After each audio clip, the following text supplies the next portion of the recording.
حضرت آج سے ابھی جو دور چل رہا ہے اس سے پہلے والے دور میں تو بچوں کو سمجھانا کچھ تھوڑا پاسبل تھا کہ اگر کوئی بچہ کہیں جا رہا ہے یا کچھ ایسا کوئی ایسی حرکت کر رہا ہے تو اس کو پکڑ سکتے تھے، روک سکتے تھے، گھر میں بند کر سکتے تھے. لیکن ابھی ہر بچے کے ہاتھ میں دنیا موجود ہے، موبائل کی صورت میں یا ٹیبلٹ کی صورت میں، اور اس طرح سے بچوں کے اندر بگاڑ بہت پیدا ہو رہا ہے. تو اس ایسے دور میں بچوں کی تربیت کس طرح کی جائے، والدین کا یہ سوال ہے، اور والدین اس حوالے سے بہت زیادہ پریشان نظر آتے ہیں. تو آپ اس کے بارے میں کچھ فرمائیں. انتہائی اہم سوال ہے، جی. اور اس ماحول میں جب سوشل میڈیا اتنا عام ہے اور میڈیا پر بھی، مین اسٹریم میڈیا پر بھی اخلاق کی تمام حدود کو تقریباً پامال کر دیا گیا ہے، تو ماں باپ پریشان ہوتے ہیں کہ ہم اپنے بچوں کو کیسے بچائیں. اور کئی ایسے گھر ہیں جو گھر کی چار دیواری میں ماحول دینی ہوتا ہے، لیکن کالجز میں، یونیورسٹیز کے اندر بچے بچیاں خراب ہو جاتے ہیں. جی. اس میں چند باتیں عرض کرتا ہوں. سب سے پہلی بات یہ ہے کہ اللہ سے دعا مانگا کریں، کیونکہ اصل چیز ہے دلوں کو پھیرنے والی ذات اللہ کی ہے. بے شک. تو اللہ آپ کی دعا کو قبول فرمائے گا اور بچے محفوظ رہیں گے. دوسری بات یہ ہے کہ دیکھیں، تربیت ایک دن میں نہیں ہوتی، تربیت کے لیے عمر درکار ہوتی ہے. اور ایک چیز تربیت میں بڑی اہمیت رکھتی ہے، وہ ہے رزق حلال. اگر آپ بچوں کو حرام کھلا رہے ہیں، یعنی ان کی جو پرورش ہو رہی ہے یا ان کی جو گروتھ ہو رہی ہے وہ مال حرام سے ہو رہی ہے، اور پھر آپ انہیں اچھی تربیت دینا چاہیں، اللہ تعالیٰ ان کے دلوں کو بدل دے تو ایک الگ بات ہے، لیکن اس کے برے اثرات بھی آتے ہیں. تیسرا یہ ہے کہ چار دیواری کی تربیت کو مضبوط کریں. چونکہ دیکھیں، پیرنٹس کا آج کے دور میں پریشان ہونا یہ بالکل درست ہے. اس کی وجہ یہ ہے کہ بالخصوص سوشل میڈیا کے آنے کے بعد جو اس وقت دنیا پر زمانہ آیا ہے، ایسا زمانہ کبھی نہیں آیا. پہلے ہوتا تھا زمین کے کسی کونے پر فتنہ ظاہر ہوتا تھا تو وہ دوسرے کونے پر پہنچنے سے پہلے ختم ہو جاتا تھا. اب تو منٹس کے اندر ہر بندے کے موبائل میں وہ فتنہ پہنچ جاتا ہے. اور ہر طرح کے فتنے ہیں، مطلب فحاشی کہہ لیجئے، عریانی کہہ لیجئے، بے حیائی کہہ لیجئے، بد عقیدگی کہہ لیجئے. اب تو الحاد بہت عام ہوتا جا رہا ہے کہ لوگ ملحدین بنتے چلے جا رہے ہیں. بہت سارے فتنے ہیں. تو اس میں اپنے گھر کا ماحول اسے بڑا مضبوط بنائیں. اس کے لیے کیا کریں؟ میں اکثر لوگوں کو سمجھاتا ہوں جو میرے اپنے گھر کا ماحول ہے کہ نمبر 1، 5 نمازوں کا پابند بنائیں. یعنی گھر کا ہر فرد بہر صورت 5 نمازیں ادا کریں. دیکھیں، باپ جب نمازی ہوگا نا تو بیٹا نمازی بنے گا. بالکل. ماں نمازی ہوگی تو بیٹی نمازی بنے گی. اگر آپ صرف انہیں کہیں گے نماز پڑھو اور آپ خود نہیں پڑھیں گے، بچے کبھی بھی نمازی نہیں پڑھیں گے. اب قرآن میں اللہ نے فرمایا ان الصلاۃ تنہا عن الفحشاء والمنکر، بے شک نماز بے حیائی کے کاموں اور بری باتوں سے روکتی ہے. نماز یعنی فجر سے لے کر ظہر تک یہ پروٹیکشن ہے.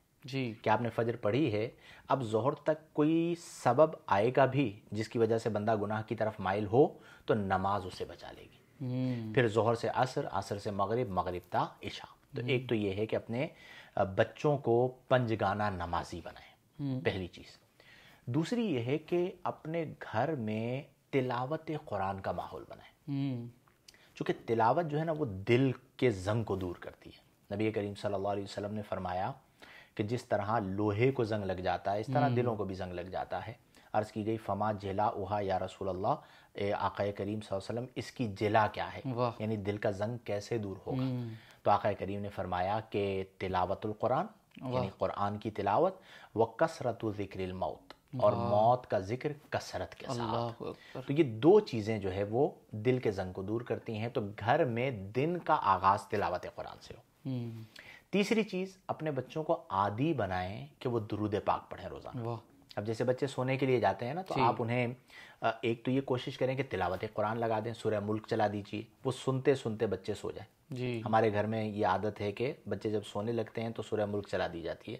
اب وہ بچوں کو سورہ ملک یاد ہو گئی ہے اور وہی سنتے سنتے سنتے سو جاتے ہیں. دوسرا یہ کہ سونے سے پہلے انہیں تسبیح دے دیں اور ہر ایک کو کہیں بھئی ایک تسبیح درود پاک پڑھو. ٹھیک ہے، اب وہ درود پاک موازنہ بھی ہو جاتا ہے، مقابلہ بھی ہو جاتا ہے بچوں کا، اور وہ درود پاک پڑھ کر سو جائیں گے. اب دن کا آغاز نماز فجر اور تلاوت سے، اور دن کا اختتام درود پاک پر ہو رہا ہے، نماز عشاء پر ہو رہا ہے، تو بچوں کی تربیت کرنا آسان ہوگا۔ آخری بات اس میں یہ ہے کہ صحبت، جی یہ بہت امپورٹنٹ ہے۔ بعض اوقات میں نے ایسے کئی کیسز دیکھے ہیں، پیرنٹس بتاتے ہیں بہت نیک متقی پرہیزگار ماں باپ ہیں، اولاد خراب ہو گئی۔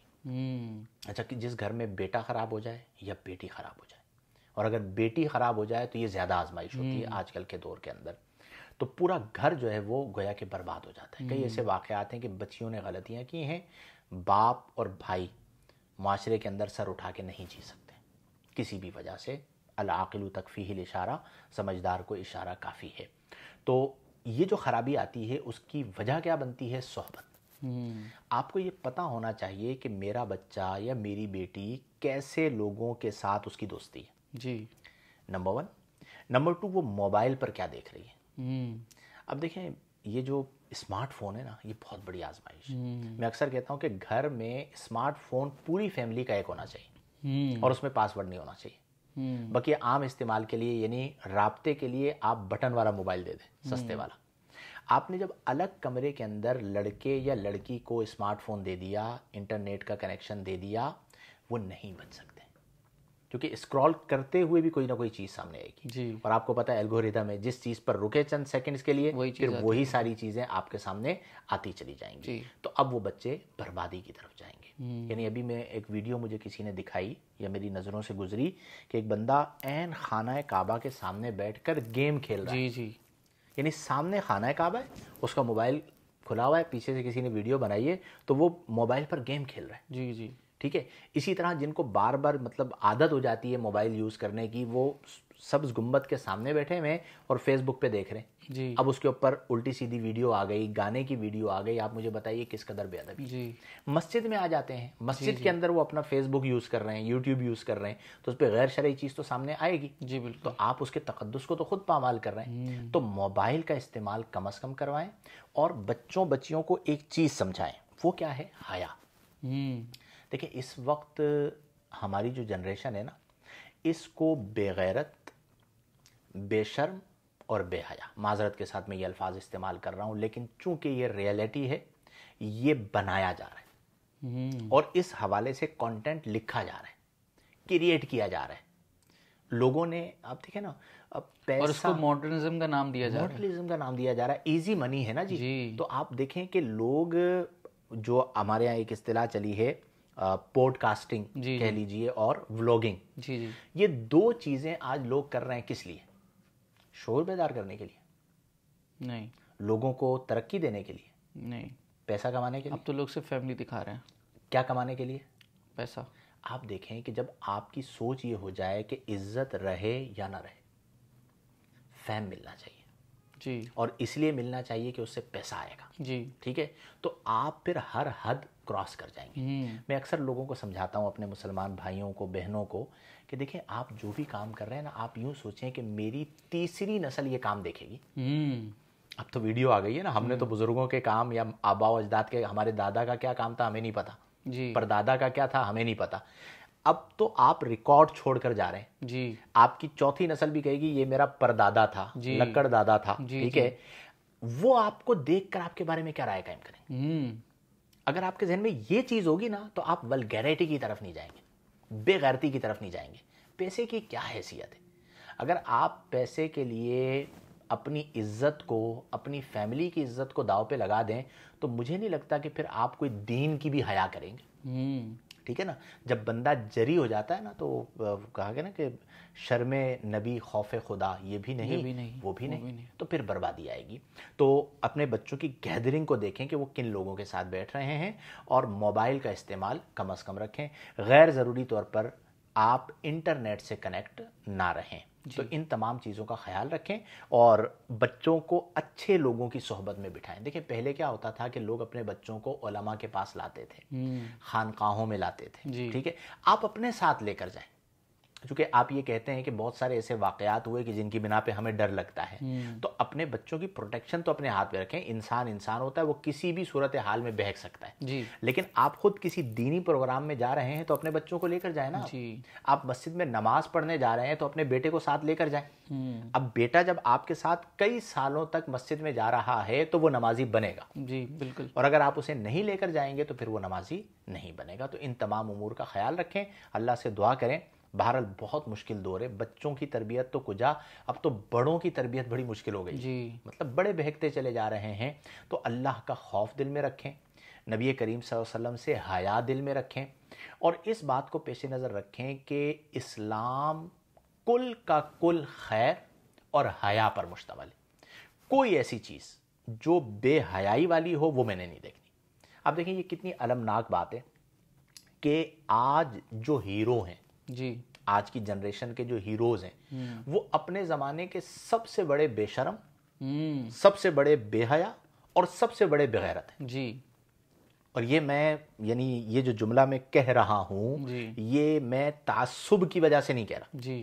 بے شرمی کے کچھ کام ہوتے ہیں، آپ اپنے دل سے پوچھیں کہ کیا انہوں نے ان کاموں میں حد کو کراس کیا یا نہیں کیا. بالکل کیا. بے غیرتی کے کچھ کام ہوتے ہیں، انہوں نے اس بے غیرتی کے اندر حد کو سے تجاوز کیا ہے یا نہیں کیا. یعنی ہر طرح کی فیم کے لیے، ہٹ ہونے کے لیے، شہرت حاصل کرنے کے لیے اور مال کمانے کے لیے. تو ایسے لوگ کب سے ہیرو بننے اور ہمارے آئیڈیل بننے کے اہل ہو گئے. ہمارا آئیڈیل تو سب سے بڑے ہمارے جو آئیڈیل ہیں وہ ہمارے آقا کریم جن کی حیا کا کیا عالم تھا. اس کے بعد آپ صحابہ کرام کی زندگی کو دیکھیں، اس کے بعد آپ صحابیات کی زندگی کو دیکھیں. حضرت سیدہ کائنات کو اپنا آئیڈیل بنائیے. ٹھیک ہے. اب آج کل حال یہ ہو گیا ہے کہ ان کو سمجھائیں تو یہ کہتے ہیں کہ جی نظروں میں حیا ہونی چاہیے. مردوں کو کہیں کہ وہ اپنی نظروں کو نیچی کریں. حضرت سیدہ کائنات رضی اللہ تعالی عنہا رات میں جنازہ اٹھنے کی وصیت فرماتی ہیں تاکہ میرے جنازے پر بھی کسی غیر محرم کی نظر نہ پڑے. تو آج جو خواتین چند ٹکوں کی خاطر سوشل میڈیا پر آ جاتی ہیں، اپنی ویڈیوز بناتی ہیں. اچھا ہمارا ایک طبقہ مجھے یہ کہتا ہے کہ جی یہی چیزیں تو آج کل چل رہی ہیں. تو بات یہ ہے کہ گناہ کی طرف میلان زیادہ ہوتا ہے. ٹھیک ہے، شیطان اور نفس بھی آپ کا ساتھ دے رہا ہوتا ہے. لیکن ہم ہی نے معاشرے کو بدلنا ہے نا. ہم نہیں سمجھائیں گے تو کون سمجھائے گا. اور اس نصیحت کو بھی آپ بطور اصلاح قبول کریں، بطور تنقید نہ لیں. کیونکہ اسلامی جو نقطۂ نظر ہے اس میں مرنے کے بعد کی بھی ایک زندگی ہے. آپ سے پوچھا جائے گا کہ آپ نے جوانی کیسے گزاری. آپ سے پوچھا جائے گا آپ نے مال کہاں سے کمایا، کہاں پر خرچ کیا، اپنے علم پر کتنا عمل کیا. تو ہم یہ چاہتے ہیں کہ آپ کی آخرت برباد نہ ہو. ٹھیک ہے. چلیں آپ یہ کہتے ہیں کہ میری آخرت ہے، میری قبر ہے، میں دیکھ لوں گا. چلیں ٹھیک ہے جی آپ دیکھ لیجئے گا، لیکن اپنے بوڑھے باپ کو تو دیکھ لیں، اپنے غیرت مند بھائی کو تو دیکھ لیں، اپنی فیملی اور اپنے گھرانے کو تو دیکھ لیں. انہی کو دیکھ کر ان چیزوں میں مبتلا نہ ہو جس کی وجہ سے معاشرے میں برائیاں عام ہو. انشاءاللہ الجلیل بہت ساری چیزوں میں بہتری آئے گی.